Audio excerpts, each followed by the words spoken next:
Mga kapabo, mag-prepare na sad ta ubaw para sa atong alagang pabo. Magaling na sad ta pinakpakan repolyo o pinakpakan nga cabbage. Ato ning hinaniyon mga kapabo, galing ta atong galingon. Mga pinakpakan pa ni siya. So, mga repolyo nga pinakpakan. Sagol sa mga cabbage.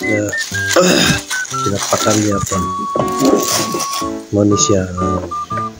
Atong dugmukon, galingon na to. Ganahan kayo mga pabuan ni kaon. O, mo ni siya.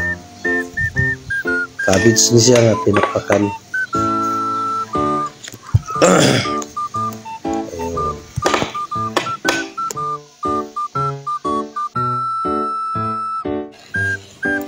Kini mga kapabo, magaling sad ta og saging bugtok.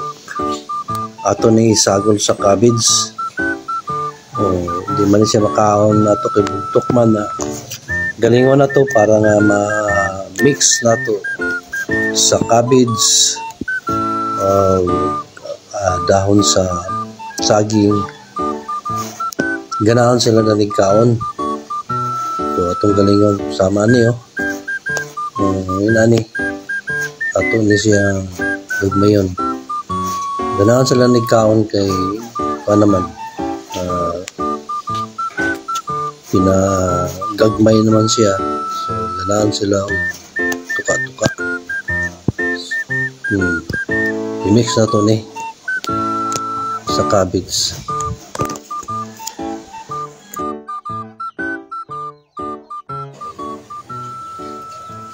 Sagulan sa nato dahon saging, atong galingon mga kapabo kay ganahan sila dani. Mga dahon ni sa saging atong galingon. Itong pag-ani na man pag galing manuktok mo sila. Hindi na lang panganon.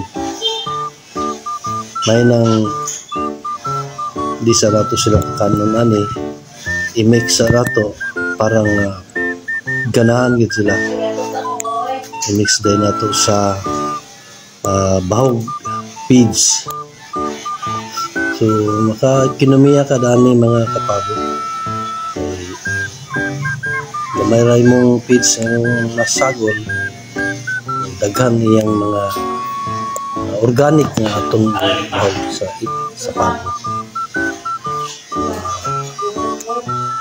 Ilang ganahan.